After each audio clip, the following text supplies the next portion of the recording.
Menjelang upacara utama yang akan dilaksanakan beberapa saat lagi, kedua calon temanten putri kemudian dituntun oleh seorang emban tua yang sangat paham dengan apa yang harus dilakukan.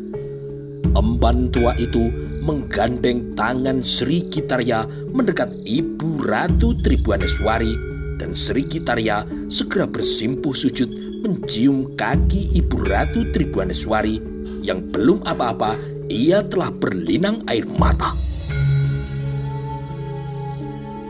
Sri Kitarya segera diraih dan dipeluknya. Diciuminya pipi dan kening gadis itu, rambutnya yang legam dan menebarkan wangi cem-ceman bunga kenanga dibusainya kini beberapa kali.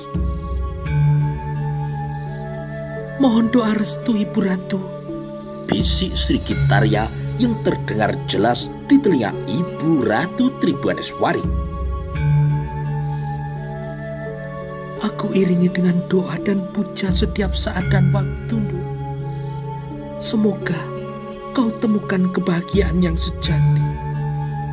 Meskipun kau kelak seorang ratu, berbaktilah kepada suamimu, jawab Tribuaneswari.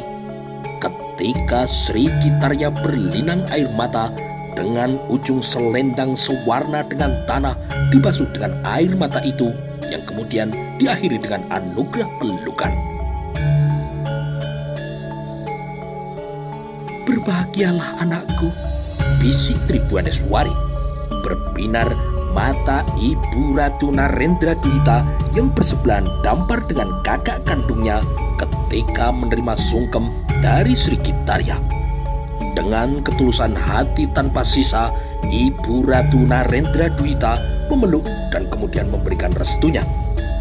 Sebagai sama-sama istri mendiang dari Raden Wijaya, tidak sekecil pun Ratu Narendra Duhita menganggap Sri Kitarya bukan anaknya. Menyimak apa yang terjadi, Gajah Mada menyendiri ke sudut ruang.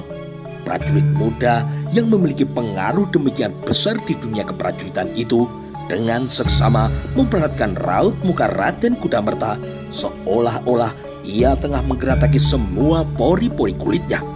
Rona wajah Raden Cakradara tidak luput pula dari perhatiannya. Sri Kitarya kemudian masih melanjutkan meminta restu dari para ibu ratu. Tangis Sri Kitarya tidak bisa dibendung ketika Ibu Ratu Prajnaparamita melumurinya dengan pelukan yang berbasuh air mata bahagia. Isi dada Sri Kitarya makin menggelegak meluap, dan seorang emban kemudian bergegas mendekatinya untuk menyerahkan selembar kain kacu. Namun ternyata Sri Kitarya membutuhkan bantuannya untuk mengusap air matanya.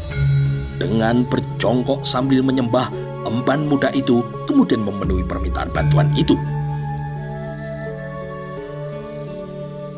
Meskipun derajatmu lebih tinggi dari suamimu, berbaktilah kepada suamimu dengan penuh kesetiaan dan pengabdian, berbisik Ibu Ratu Prajnaparamita. Sri Kitarya kini mengangguk. Emban tua yang bertugas mengendalikan acara sujud sungkem itu selanjutnya membawa Sri Kitarya ke Ratu Biksuni Rajapati Gayatri, ibu kandung yang telah melahirkannya. Ibu Ratu Gayatri menampakkan wajah yang bersih jauh dari keruh duniawi.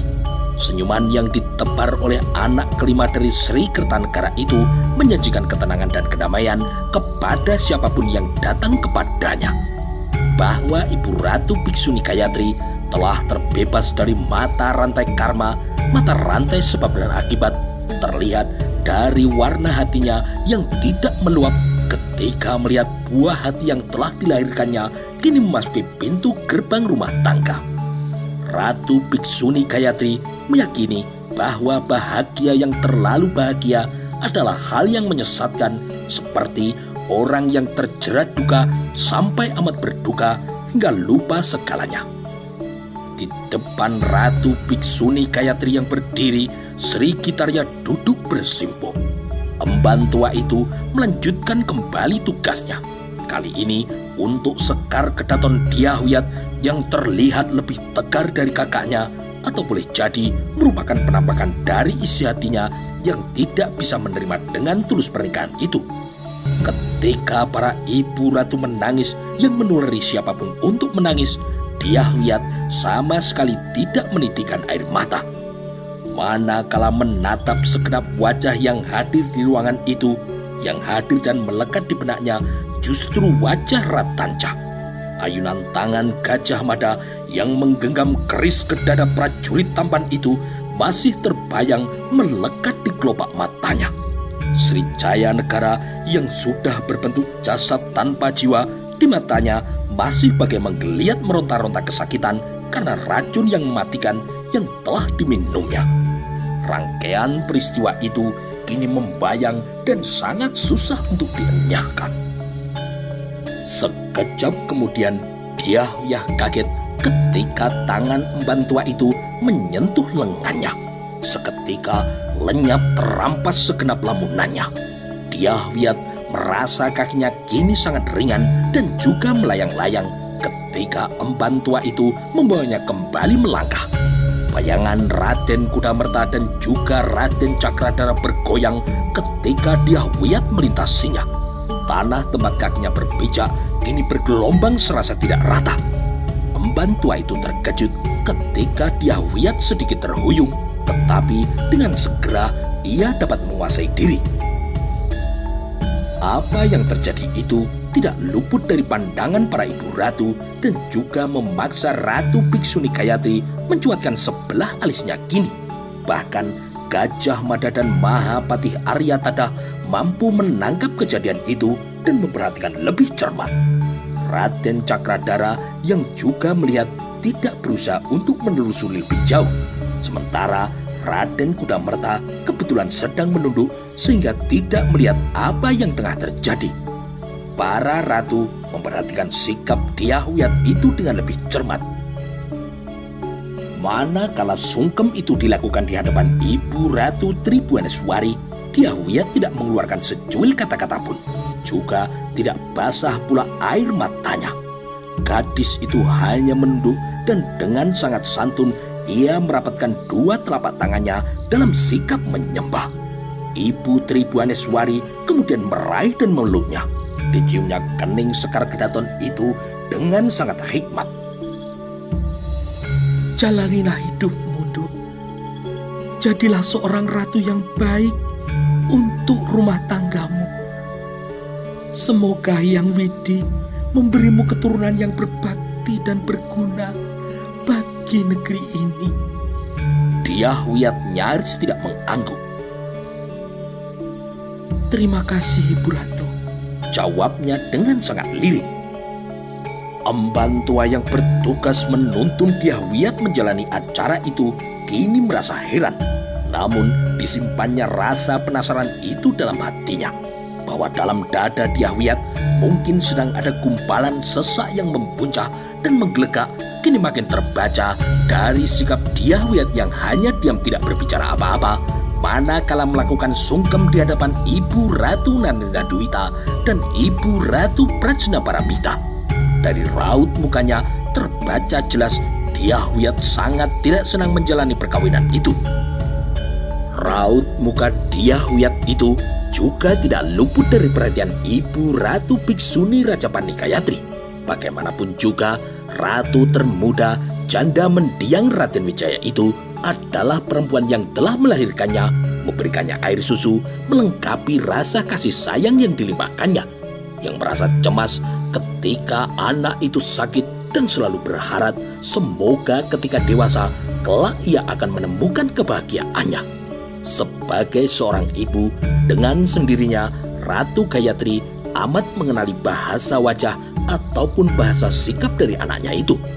Raut muka Dyahwiyat yang pucat dan juga terbebani merupakan isyarat anaknya sedang menyimpan gumpalan masalah, hal yang tidak akan luput dari perhatiannya.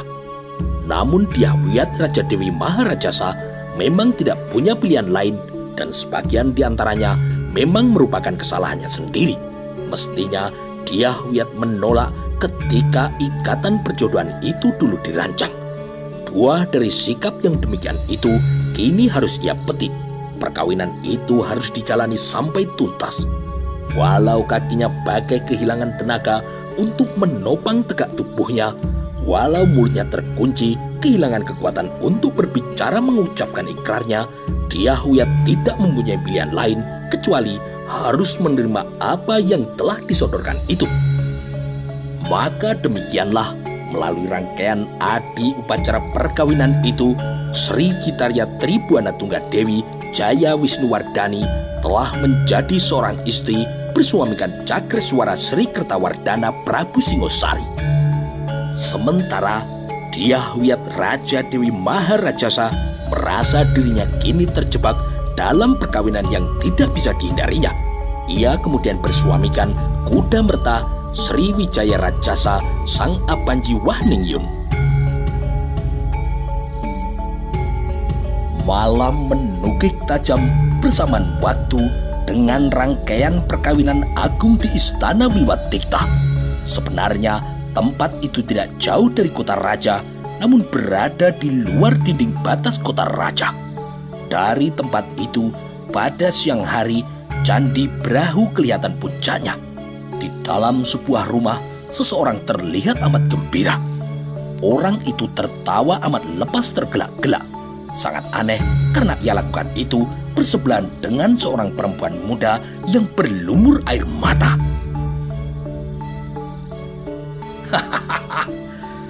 Hanya tinggal beberapa langkah lagi. Apa yang aku cita-citakan akan menjadi sebuah kenyataan. Siapa bilang mimpi tidak bisa diubah menjadi sesuatu yang nyata?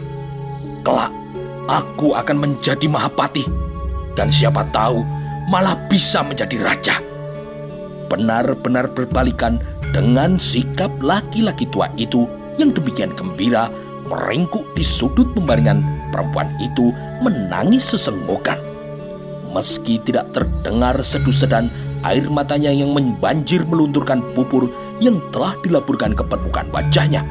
Tangisnya kini benar-benar mewakili harga kesedihan yang dialaminya. Berita yang baru saja diterimanya menyebabkan perempuan itu sangat berduka hatinya hingga robek retak menjadi serpi-serpian. Jangan menangis, Dyah-Menur. Mestinya kamu gembira. Akan terangkat derajatmu nanti, manakala hari yang aku angankan itu tiba. Berbeda dengan lelaki tua itu, perempuan yang disebut Menur itu sama sekali tidak gembira. Berita yang baru diterimanya bukanlah jenis berita yang membuat hatinya gembira. Apalagi pada dasarnya Dyah-Menur bukanlah jenis wanita serakah. Dyah-Menur hanya wanita biasa, wanita sederhana, dan bukan jenis pemimpi menggapai langit. Cita-cita dan keinginannya hanya cita-cita sederhana, tidak terlalu muluk terbang ke awang-awang, tidak ingin berderajat tinggi yang oleh karenanya harus disembah dan dilayani. Sementara itu, dalam pelukannya, bayi laki-laki yang masih berusia setahun itu menangis dengan sangat kuat. Bayi itu sangat peka. Kesedihan dan tangis ibunya telah menyebabkan isi dadanya menjadi sesak dan butuh penyaluran. Tangisnya yang meledak terkial-kial bagai mewakili tangis ibunya yang tidak mungkin tertumpahkan. Kita harus segera meninggalkan tempat ini, ucap laki-laki tua itu. Dyah-Menur kini terperanjat. Kenapa? Keberadaanmu di tempat ini akan mengganggu rencana yang telah kususun. Jika kamu tetap berada di tempat ini, akan sangat mengganggu dan bahkan bisa menggagalkan cita-citaku. Kita harus pergi. Segera berkemas sekarang juga.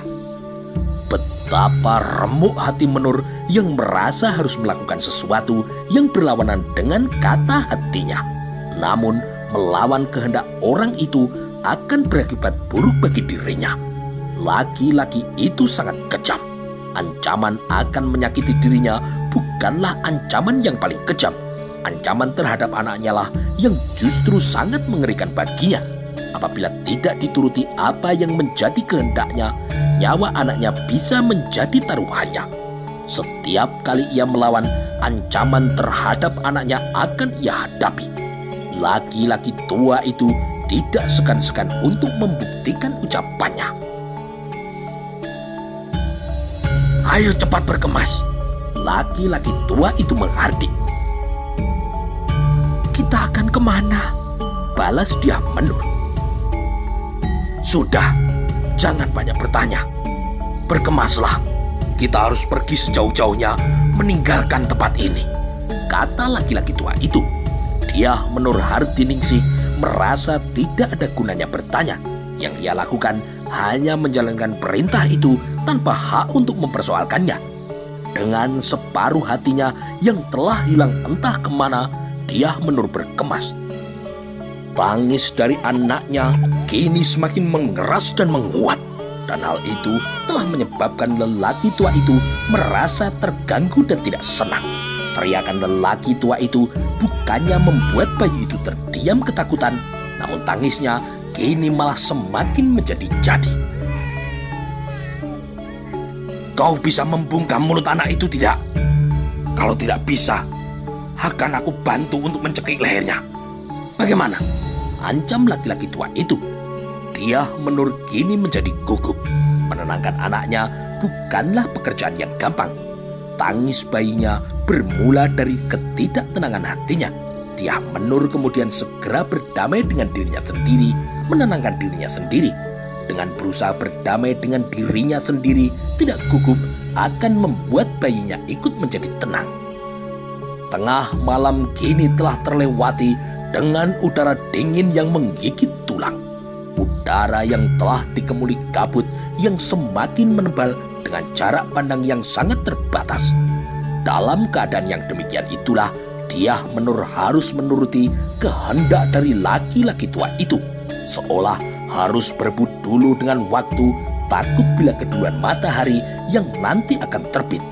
Secepat-cepatnya ia harus segera minggat meninggalkan tempat itu. Bahkan menunda hanya sehari pun tidak boleh. Harus sekarang juga. Hal yang amat bertentangan dengan kehendak perempuan itu.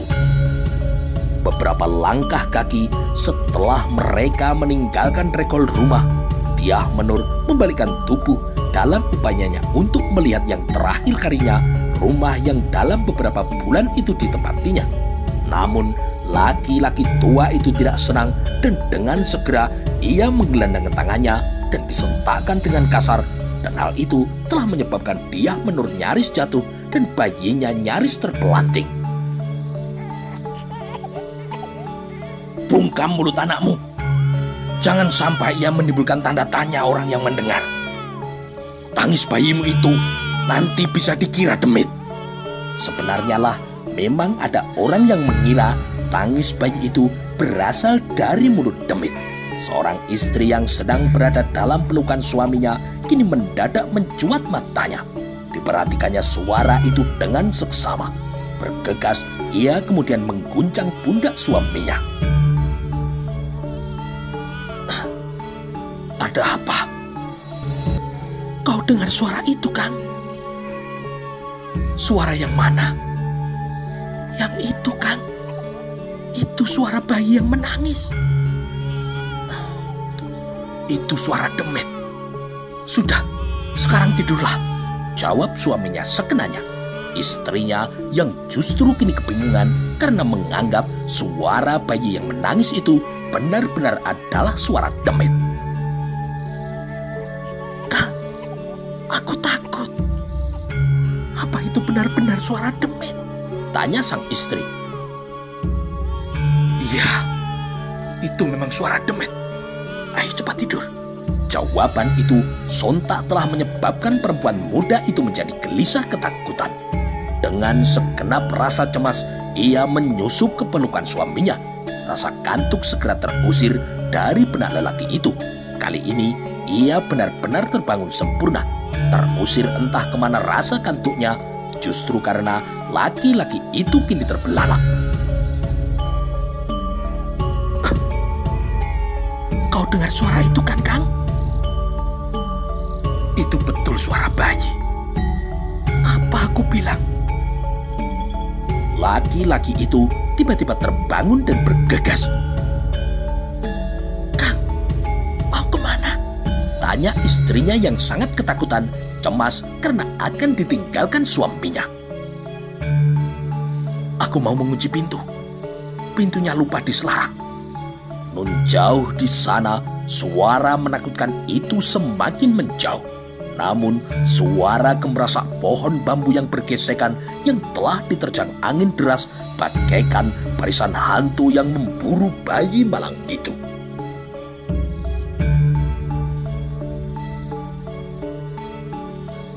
Sementara itu, Gajah Mada melangkah dari pendopo membawa hatinya yang gelisah. Udara dingin menggigit dan tidak terasa wajar benar-benar membungkus lingkungan istana Majapahit. Kabut yang melayang demikian tebal telah mengurangi jarak pandangnya. Semula Gajah Mada tidak begitu memperhatikan, namun kabut yang jarang-jarang turun itu mendadak mengingatkannya pada kejadian 9 tahun yang silam. Kabut turun tebal pula saat itu yang dirasa amat menguntungkan Rakuti dalam menggelar makarnya. Ketika jarak pandang menjadi amat terbatas karena ampak-ampak pedut yang turun dari Gunung Arjuna dan Gunung Anjasmara mengepung kota Raja Majapahit. Pada saat yang demikian itulah gelar perang besar dirancang oleh Rakuti. Untunglah rencana pemberontakan itu berhasil diendus sehingga bisa dilakukan persiapan penyelamatan jaya negara. Boleh jadi pula karena ayunan Bende Kiai Samudra, bende perang pemberi semangat yang bergetar sangat keras hingga mampu menggoyang udara dan mengenyahkan kabut tebal itu hingga membelejeti wajah para pemberontak menjadi kamanungsan. Kabut tebal diyakini muncul bersamaan dengan kejadian-kejadian besar yang lain. Adakah kemunculan kabut itu karena kejadian besar itu atau hanya sebuah kebetulan belaka? Gajah Mada teringat tuturan dari tetangganya, laki-laki yang paling tua dan juga paling uzur yang memiliki banyak kisah serta mengaku sebagai pembaca pertanda alam yang paling ulung.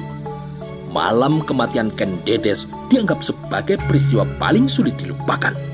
Kabut yang turun malam itu bahkan menyulitkan dalam memandang meski jemari tangan berada di depan mata sekalipun. Di balik kabut yang tebal itulah konon arwah Ken Arok menjemput istrinya. Dari balik kabut tebal itu pula arwah Empu Purwo dari Ponowijen juga berniat menjemput anaknya. Sehingga kemudian terjadi perselisihan di antara Ken Arok dan Empu Purwo. Cerita semacam itu berkembang ke arah salah kaprah. Entah siapakah yang bercerita pertama kali. Kabut tebal itu memang disengaja oleh para dewa di kayangan agar wajah cantik para bidadari yang turun dari kayangan melalui pelangi jangan sampai dipergoki oleh para manusia.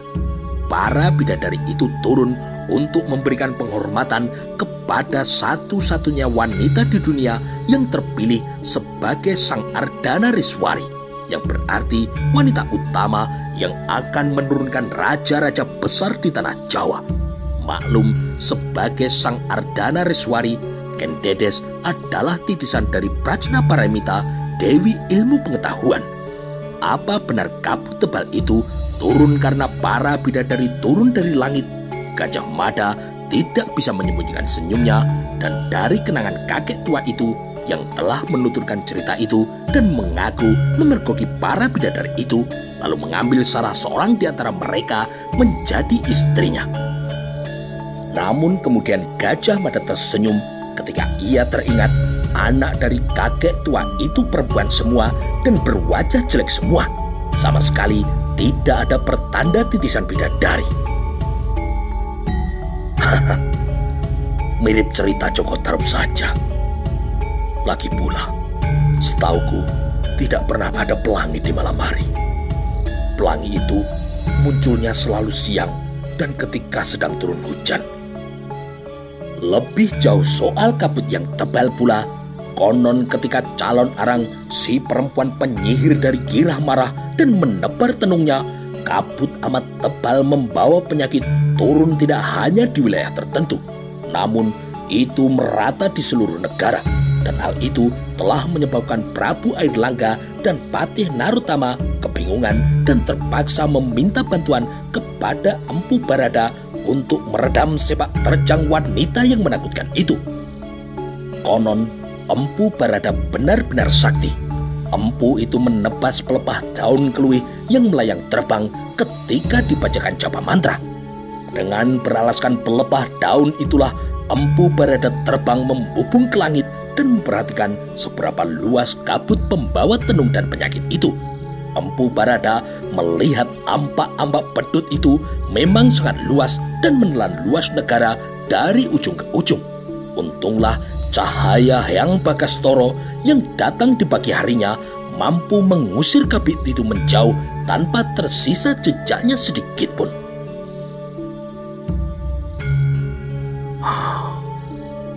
Itu hanya sebuah dongeng, gumam Gajah Mada untuk dirinya sendiri.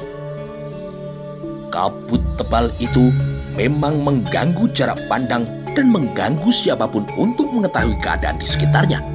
Ketika sebelumnya siapapun tidak sempat memikirkan, itulah saatnya siapapun mendadak merasakan bagaimana menjadi orang buta yang tidak bisa melihat apa-apa. Pada wilayah yang kabutnya benar-benar tebal, untuk mengenali benda-benda di sekitarnya harus dengan meraba-raba. Akan tetapi tidak demikian dengan anjing yang menggonggong bersaut-sautan yang ramai.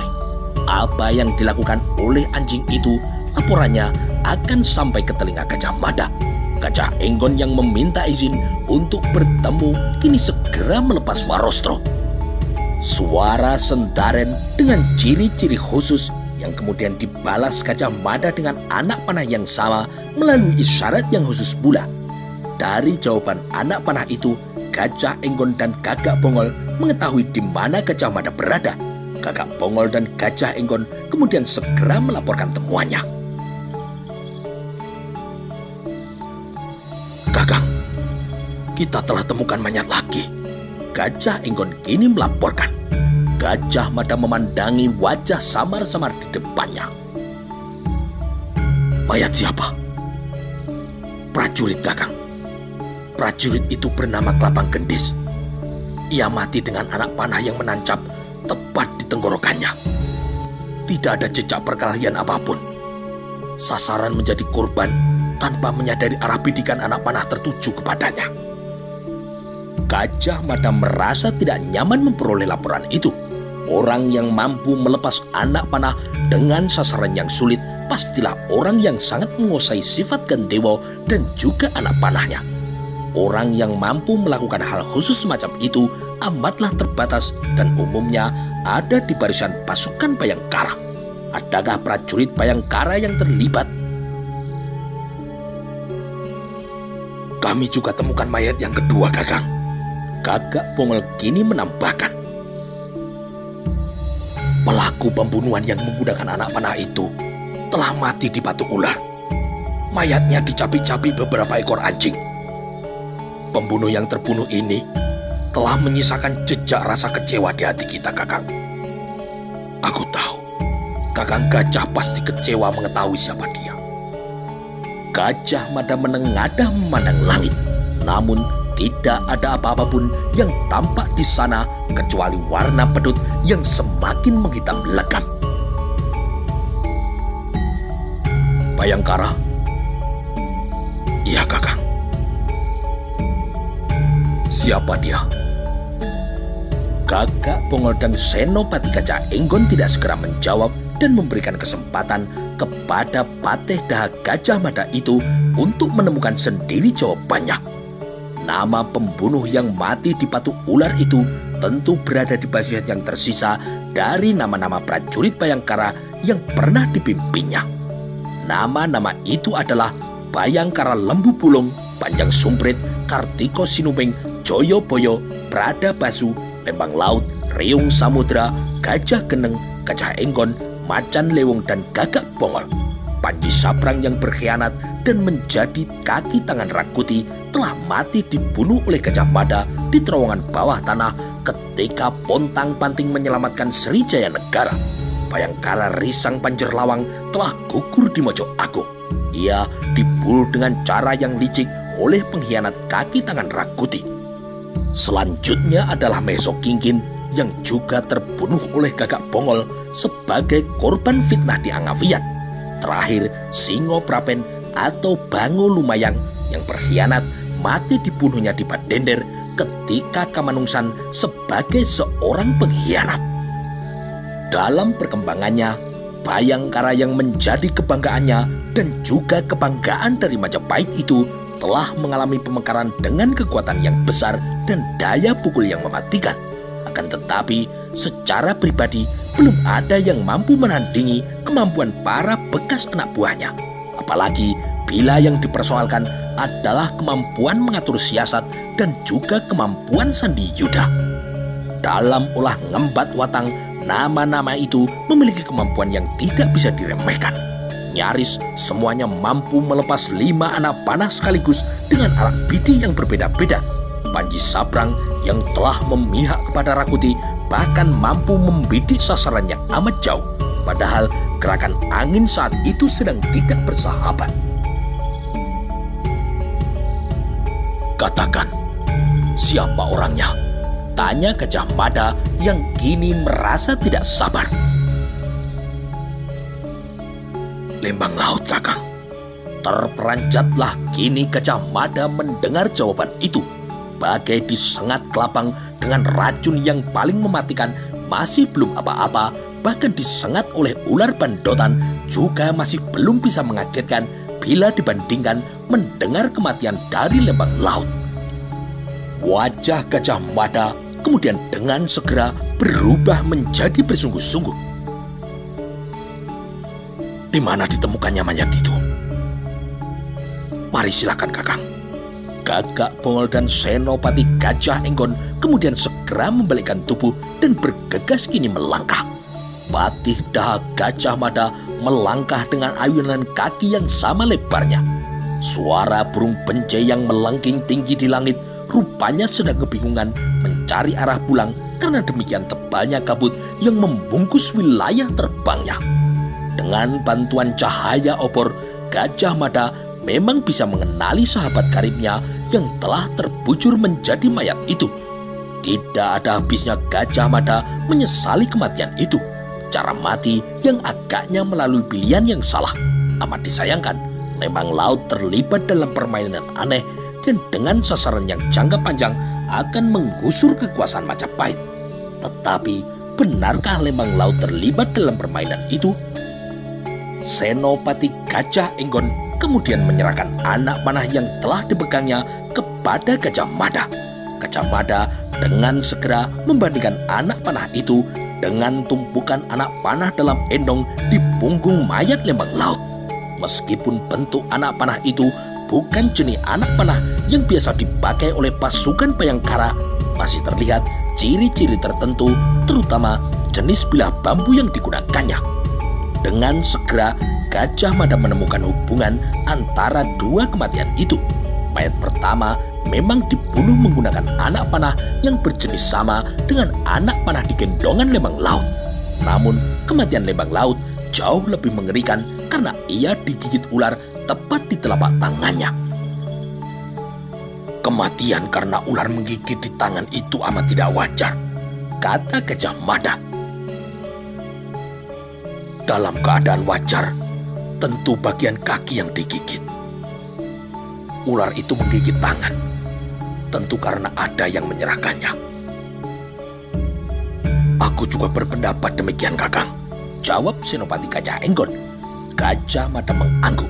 Pandangan matanya kini beralih kepada Bayangkara Gagak Bongol. Namun dengan segera ia beralih lagi ke muka Gajah Enggon. "Telusuri kematian Lembang Laut. Telusuri pula siapa orang yang dibunuhnya. Aku ingin kamu mendapatkan jawabannya ketika besok pagi menemuiku," kata Gajah Mada. "Baik, Kakang." Gajah Mada kemudian mengalihkan pandangan matanya kepada Gagak Bongol.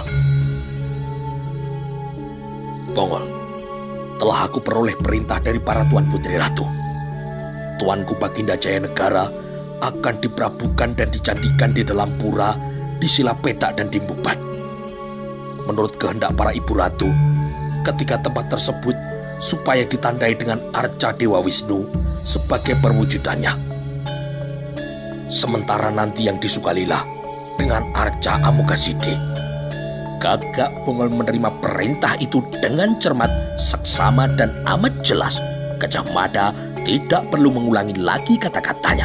Dalam benaknya, Gagak Bongol telah memiliki rancangan langkah apa saja yang akan diambil untuk menerjemahkan perintah itu dengan sebaik-baiknya. Bongol, kau boleh meninggalkan tempat ini. Aku ingin berbicara berdua dengan Gajah Enggon. Gagak Bongol kemudian segera memberikan penghormatannya dan bergegas menjauh pergi meninggalkan tempat itu. Perhatian Gajah Mada kemudian segera tertuju pada tubuh Lembang Laut yang telah membeku menjadi mayat. Dengan segera Gajah Mada teringat pada peran apa saja yang dilakukan oleh Bayangkara Lembang Laut yang tanpa pamrih rela memberikan sumbangan jiwa dan raganya untuk kejayaan Majapahit. Dalam berperang membela negara, Lembang Laut tidak pernah berada di belakang. Ia selalu menempatkan dirinya di bagian paling depan. Aku tidak percaya Lembang Laut mati dengan peran yang serendah itu, berkata Gajah Mada dengan suara datar yang serak. Telusuri peristiwa ini sampai kau temukan jawaban yang sebenar-benarnya. Aku tidak percaya tindakan Ratanca semata-mata hanya karena dendam lama di hatinya. Aku menduga Ratanca hanyalah golek yang berada di bawah kendali pihak lain. Sementara ini, aku menduga Lembang Laut hanya bernasib sial, sedang berada di tempat yang salah dan juga waktu yang salah pula. Untuk mencari jawabannya, mungkin kau perlu memerintahkan seseorang untuk membayang-bayangi kemanapun atau apapun yang dilakukan oleh Raden Cakradhara. Selanjutnya, aku berikan kewenangan seluas-luasnya kepadamu untuk menggunakan seluruh saluran sandi yang ada, seberapapun yang kau butuhkan.